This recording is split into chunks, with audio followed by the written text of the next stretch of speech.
Hello મિત્રો, તો કંટોલા અને કારેલા આ બંને એક જ છે, તમે જોઈ શકો છો. અને આ છે ને એક કુદરતી કહેવાય ને તો પણ કહેવાય. આપણે ભગવાને આપણે આ મૂલ્ય આપેલી ભેટ કહેવાય. અને કંટોલા અને કારેલા આની સબ્જી ખાવાથી આપણે ડાયાબિટીસમાં ઘટાડો થાય છે, વજનમાં ઘટાડો થાય છે, સ્વાસ્થ્ય અને શરીર પણ સારું રહે છે. એવાના ઘણા બધા ફાયદાઓ છે. અને તમને આનો હું વેલો અથવા વેલ એ પણ બતાવું છું. વિડીયોમાં બન્યા રહેજો. તો મિત્રો, આ છે એનો વેલો, કંટોલા અથવા તો કારેલા બંને એક જ છે. અને આ કુદરતી રીતે જ ઉગે છે. આ ઓછા પાણીમાં પણ થઈ શકે છે. તમે જોઈ શકો છો. હાલ કંટોલા આવવાની શરૂઆત થઈ ગઈ છે, તમે જોઈ શકો છો. અને કોઈ પણ પ્રકારના રોગ વગર સ્વાસ્થ્ય માટે તો બહુ જ સારા છે. યારે હજુ તમને બીજા વેલા પણ બતાવું છું. જો કેવી શુભ શરૂઆત થઈ ગઈ છે કંટોલા અથવા કારેલા આવવાની, બહુ જોરદાર.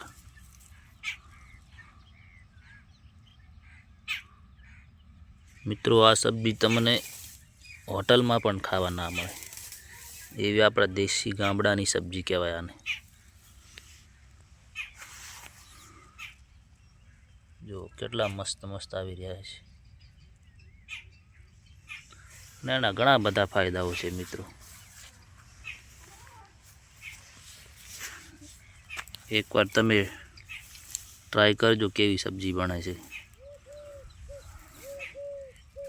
જો ફૂલ એકલા ફૂલ આવી ગયા છે મિત્રો, કેટલા ફૂલ આવ્યા છે.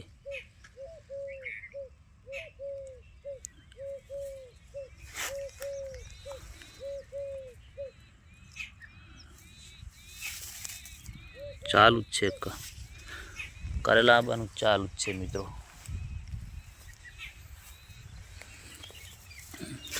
નથી તો આને ખાતર જોઈએ કે ના પાણી.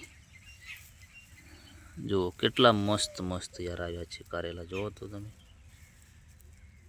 છે ને કોઈ પણ પ્રકારના રોગ વગરના. કેમ કે આ કડવા આવે છે એટલે આમાં રોગ તો હોતો જ નથી. અને સબ્જી બનાવો એટલે આમાં કડવાશ નીકળી જાય.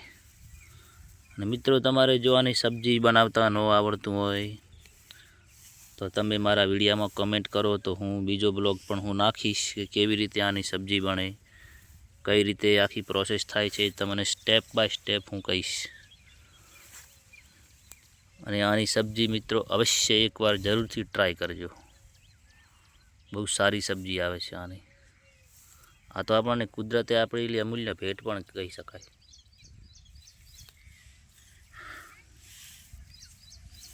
તો બન્યા રહેજો. આપણા બીજા બ્લોક માટે કોમેન્ટ કરજો કે બીજો બ્લોક નાખવો કે ન નાખવો. તો સબ્જીની પૂરેપૂરી માહિતી જોઈએ તો તમે કોમેન્ટ કરજો ફટાફટ ગાઈશ, બરાબર. અને વિડીયો ગમે તો લાઇક, શેર અને સબસ્ક્રાઈબ કરી દેજો આપણી નવી યુટ્યુબ ચેનલને. જય માતાજી.